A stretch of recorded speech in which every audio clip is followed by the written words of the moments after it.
Hello everyone students, आज की class में हम स्टडी करने वाले हैं यूपीएससी प्रीलिम्स के बारे में। UPSC prelims general studies paper 1 कैसे क्वेश्चन पूछे जाते हैं। जो स्टूडेंट्स 2023 या 24 की प्रिपरेशन कर रहे हैं, सिलेबस पढ़ने के बाद सबसे पहले हमें प्रीवियस ईयर के क्वेश्चन पेपर की स्टडी करना ज़रूरी है। देखना है क्वेश्चंस कैसे आते हैं। तो आज की क्लास में हम देखने वाले हैं जनरल स्टडीज़ पेपर 1 क्वेश्चंस कैसे पूछे जाते हैं। History, geography, polity, economics, science and technology and current affairs. जब हमने ड्रीम बना लिया है कि हमको आईएएस बनना ही है, तो आईएएस बनने के लिए अलग अलग जो स्ट्रेटेजी हम यूज़ करते हैं तो उसको कंसिस्टेंटली फॉलो करना चाहिए, तो तब आपको रिज़ल्ट उसका मिलेगा। तो चलिए देखते हैं 2021 का प्रीलिम्स जीएस पेपर 1, जिसको हम जनरल स्टडीज़ कहते हैं। प्रीलिम्स जीएस पेपर 1 इसका ऑब्जेक्टिव टाइप या फिर मल्टीपल चॉइस क्वेश्चंस बोला जाता है। UPSC prelims GS general studies paper 1। General studies paper 1 में टोटल 200 मार्क्स होते हैं। क्वेश्चन 100 है, मार्क्स 200 है। समय 2 आवर्स, 2 घंटे का समय है। अब हमें यहाँ पे सिलेबस पढ़ने की ज़रूरत है। तो अगर आपने पहले सिलेबस पढ़ा है, उसके बाद आप इस क्वेश्चन पेपर को पढ़ो, डाउनलोड करो पीडीएफ फाइल से, प्रिंट आउट निकालो और पढ़ो, समझकर देखो क्वेश्चंस क्या पूछा है, कैसे पूछा है, कौन से सब्जेक्ट से पूछा है। तो देखिए 2 घंटे का समय, हिंदी में इंस्ट्रक्शन है आपको और इंग्लिश में इंस्ट्रक्शन होती है। Multiple choice question front page पर जो है आपको इंस्ट्रक्शन दिया हुआ होता है हिंदी, देन बैक साइड पर जो है इंस्ट्रक्शन दी हुई है आपको इंग्लिश। इस तरह की इंस्ट्रक्शन होती है। अब क्वेश्चन हिंदी में आपको पहले दिया हुआ होता है और सेकंड इधर इंग्लिश में दिया हुआ होता है। ये इंग्लिश मीडियम के लिए और ये हिंदी मीडियम के लिए। सबसे पहला क्वेश्चन देखते हैं हम इकोनॉमिक्स से। अब क्वेश्चन पेपर में कभी साइंस से, कभी हिस्ट्री से, कभी पॉलिटी, कभी इकोनॉमिक्स, किसी भी सब्जेक्ट से स्टार्टिंग होती है। तो इसमें जो है 2021 में इकोनॉमिक्स के क्वेश्चंस से शुरुआत हुई है। त्वरित वित्तीय प्रपत्र, रैपिड फाइनेंसिंग इंस्ट्रूमेंट और त्वरित ऋण सुविधा, रैपिड क्रेडिटी फैसिलिटी निम्नलिखित में से किस एक के द्वारा उधार दिए जाने के उपबंधों से संबंधित है। अब यहाँ पर ऑप्शन है ए एशियाई विकास बैंक, अंतर्राष्ट्रीय मुद्रा कोष, संयुक्त राष्ट्र पर्यावरण कार्यक्रम वित्त पहल और विश्व बैंक। एक क्वेश्चंस, यही क्वेश्चन इंग्लिश में पूछा है। Rapid financing instrument and rapid credit facility are related to the provisions of lending by which one of the following? Asian Development Bank A, International Monetary Fund B, United Nations Environment C and World Bank D। ये 4 option हैं। अब आप उसका सही answer comments में बताइए, या फिर आप स्टडी कर रहे हैं तो अभी हमें एनालाइज करना है, पूरे क्वेश्चन के आंसर ढूंढना नहीं है। पहले सिर्फ पढ़ो कि ये इकोनॉमिक्स का क्वेश्चन है। हमने इकोनॉमिक्स सिलेबस में देखा है कौन कौन से उसमें कंटेंट है।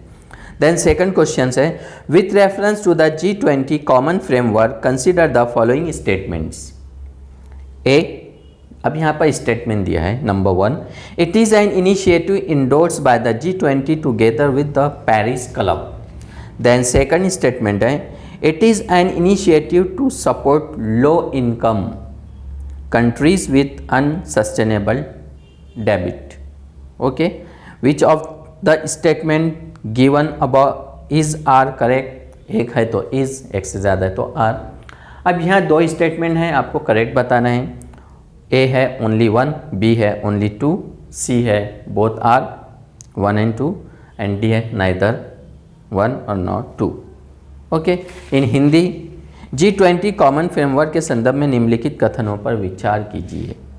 G20 उसके साथ पेरिस क्लब द्वारा समर्थित पहल है और दूसरा स्टेटमेंट है ये आधारनीय ऋण वाले निम्न आय देशों को सहायता देने की पहल करता है. और वही नीचे कौन सा कथन सही है, केवल एक, केवल दो, या फिर दोनों, एक और दो, या ना तो एक ना तो दो. ये रहे इकोनॉमिक्स से 2 क्वेश्चन देखे हमने. वैसे 15 to 16 क्वेश्चन इकोनॉमिक्स से है. अब हम देखते हैं डायरेक्ट, क्योंकि इतने कम समय में पूरा क्वेश्चन पेपर नहीं होगा, हम स्पेशल बाद में डिटेल देखेंगे. अब देखते हैं हम पॉलिटी से, इंडियन पॉलिटी से क्वेश्चंस कैसे पूछे गए. निम्नलिखित में से कौन सी लोकसभा की अन्य शक्तियां हैं? स्टेटमेंट वाला क्वेश्चन है ये. आपात की उद्घोषणा का अनुसमर्थन करना, 1. 2. मंत्रिपरिषद के विरुद्ध अविश्वास प्रस्ताव पारित करना, 2. तीसरा, भारत के राष्ट्रपति पर महाभियोग चलाना, ये 3. अब नीचे दिए हुए कूट का प्रयोग कर सही उत्तर दीजिए. 1 और 2, केवल 2, 1 और 3, या केवल 3. अब यही क्वेश्चन इंग्लिश में पूछा है. Which of the following is are the exclusive powers of Lok Sabha? To ratify the declaration of emergency, to pass a motion of no confidence against the council of ministers, to impeach the president of India. Correct answer the code below. 1 and 2, 2 only, 1 and 3, 3 only. कभी कभी जो है questions में A, B, C और D इस तरह के आते हैं हमको. कभी कभी जो है स्टेटमेंट नहीं होगा, 1 स्टेटमेंट, 2 स्टेटमेंट, 3 स्टेटमेंट, और यहाँ पर दिया हुआ होता है A, B, C और D. स्टेटमेंट A करेक्ट है, B करेक्ट है, या A और B करेक्ट है, या A और B दोनों रॉन्ग हैं. ये भी मेथड पे आते हैं क्वेश्चंस, इस पर भी आते हैं. तो हमें अच्छी तरह से तैयारी करनी है, क्वेश्चन कहीं से भी आए. सेकंड क्वेश्चन पूछा है पॉलिटी से. With reference to anti defection law in India consider the following statement. Current affairs का है, ये है पॉलिटी से, लेकिन जस्ट हम देख रहे हैं कर्नाटका, मध्य प्रदेश और महाराष्ट्र किस तरह से सरकार गिरती है, MLA MPs इधर उधर जाते हैं, उड़ी मारते हैं. तो इससे सरकार जो है अल्पमत में आ जाती है, खरीदो फरोख्त होते हैं MP MLA. तो इसलिए जो है ये करंट का टॉपिक है, एंटी डिफेक्शन लॉ. तो नंबर 1 स्टेटमेंट है, the law specifies that a nominated legislator can not join any political party within 6 months of being appointed to the house. ये नंबर 1 स्टेटमेंट है. Number 2, the law does not provide any time frame within which the presiding officer has to decide a defection case. Statement है. which statement given above is are correct? 1 only, 2 only, both 1 and 2, not 1 and 2. अब यही question Hindi में है. भारत में दल बदल विरोधी कानून के संदर्भ में निम्नलिखित कथनों पर विचार कीजिए. ये कानून विनिर्दिष्टित करता है कि कोई नाम निर्दिष्टित विधायक सदन में नियुक्त होने के 6 मास के अंदर किसी राजनीतिक दल में शामिल नहीं हो सकता. 6 महीने तक वो शामिल नहीं हो सकता. यह कानून कोई समयावधि नहीं देता जिसके अंदर पीठासीन अधिकारी को दल बदल मामला विनिश्चित करना होता है. अब ये 2 स्टेटमेंट कथन है. अब कौन सा कथन सही है? केवल एक है, केवल 2 है, या दोनों सही है, या फिर दोनों गलत है. तो इस तरह क्वेश्चंस है पॉलिटी से, इंडियन पॉलिटी से.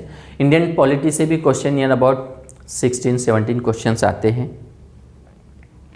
देन नेक्स्ट इसके बाद हम क्वेश्चन देखेंगे ज्योग्राफी से. अब इसमें ज्योग्राफी में इंडियन ज्योग्राफी है, वर्ल्ड ज्योग्राफी है, फिजिकल, पॉलिटिकल. जैसे क्वेश्चन पूछा है, निम्नलिखित युग्मों पर विचार कीजिए। शिखर ए, इधर एक तरफ शिखर है, दूसरी तरफ पर्वत है। ओके, अब यहाँ पर नंबरिंग दिए हुए हैं। नंबर 1 नामचा बरवा, 2 नंदा देवी, 3 नोकरेक और उसके सामने पर्वत गढ़वाल हिमालय, कुमाऊं हिमालय, सिक्किम हिमालय। उपयुक्त युग्मों में से कौन सा सही सुमेलित है? अब यहाँ पर भी वही है जिस तरह स्टेटमेंट था। अब यहाँ पे हमें क्या है, युग्म पहचानना है कौन सा करेक्ट है। नंबर 1 और 2, केवल 2, केवल 1 और 3 या फिर केवल 3, जो आपको करेक्ट लगता है वो फिलअप करने का है हमें। तो अब यहाँ पे जो है मैच द पेयर भी बन रहा है क्वेश्चंस, तो ध्यान देने की ज़रूरत है। यही क्वेश्चन को इंग्लिश में पूछा है। Consider the following pairs. एक तरफ पीक, शिखर मीन्स पीक और पर्वत मीन्स माउंटेन, जैसे नामचा बरवा, नंदा देवी, नोकरेक, गढ़वाल हिमालय, कुमाऊं हिमालय, सिक्किम हिमालय। फिर विच पेयर्स आर करेक्ट, कौन सी पेयर करेक्ट है? 1 and 2, 2 ओनली, 1 and 3, 3 ओनली। फिर इसी तरह से और ज्योग्राफी का क्वेश्चन है। Which one of the following lakes of West Africa has become dry and turn into a desert. यहाँ पर सीधा सीधा इस तरह का क्वेश्चन है। ए सही है, बी है, सी है, डी है, कौन सा सेंटेंस सही है? देखिए अब यहाँ पर ऑप्शन है 4, लेक विक्टोरिया, लेक फेगुबाइन, लेक ओगुटा और लेक वोल्टा। ये 4 झीलों के नाम हैं, तो आपको करेक्ट बताना है। यही क्वेश्चन जो है 23 हिंदी में है। पश्चिम अफ्रीका की निम्नलिखित झीलों में कौन सी एक सूख कर मरुस्थल में बदल गई? यानी एक झील है जो सूख कर डेजर्ट रेगिस्तान बन चुका है उसका। तो लेक विक्टोरिया है, लेक फागुबिन है, लेक अगुटा है, लेक मतलब झील, या फिर लेक वोल्टा है। तो जो आपको करेक्ट लगता है प्लीज़ मुझे कमेंट करके बताइए। ये थे ज्योग्राफी से क्वेश्चन, तकरीबन नियर अबाउट 14-15 क्वेश्चंस आते हैं ज्योग्राफी से। कभी कभी 20 क्वेश्चंस हो जाते हैं। एवरी ईयर थोड़ा चेंज होता है, हर वर्ष क्वेश्चन कम ज़्यादा। करंट से भी कुछ क्वेश्चंस है। करंट में जैसे सॉफ्टवेयर सेवा के रूप में सॉफ्टवेयर एज अ सर्विस के संदर्भ में निम्नलिखित कथनों पर विचार कीजिए। सास कार्यकर्ता प्रयोक्ता अंतर्पृष्ठ को अपनी आवश्यकता अनुसार निर्धारित कर आंकड़ों के क्षेत्र में बदलाव कर सकते हैं, या फिर सॉस प्रयोक्ता अपनी चल युक्ति मोबाइल डिवाइस के माध्यम से अपने आंकड़ों तक पहुंच बना सकता है, या फिर आउटलुक हॉटमेल और याहू मेल सॉस के रूप है। अब ये साइंस एंड टेक्नोलॉजी का क्वेश्चन है, इसमें आपको कथन पहचानना कौन सा सही है। केवल 1 और 2, केवल 2 और 3, केवल 1 और 3, केवल 1, 2 और 3। ऐसे ही करंट अफेयर का क्वेश्चन है, ये इंग्लिश में है। With reference to software as a service consider the following statement. SaaS buyers can customize the user interface and can change data fields. SaaS users can access their data through their mobile service. Outlook, Hotmail and Yahoo Mail are forms of SaaS. Understand? अब आपको कौन सा statement correct है वही बताना है। 1 and 2, 2 and 3, okay, या फिर 1 and 3, या बोथ आर 1, 2 and 3 करेक्ट। ये थे करंट अफेयर से क्वेश्चंस। करंट अफेयर में एक और क्वेश्चन आया है कोविड-19 से related. In the context of vaccine manufacture to prevent कोविड-19 pandemic consider the following statement. 1 है the Serum Institute of India produce कोविड-19 vaccine name Covishield using mRNA platform, and B Sputnik 5 vaccine is manufactured using vector-based platform. And number 3, Covaxin is an inactivated pathogen-based vaccine. Which statement are correct? Statement आपको बताना है कौन सा correct है। 1 and 2 only, 2 and 3 only, and 1 and 3 only, and 1, 2 and 3 only, इस तरह। तो my dear students, ये था करंट अफेयर का क्वेश्चंस।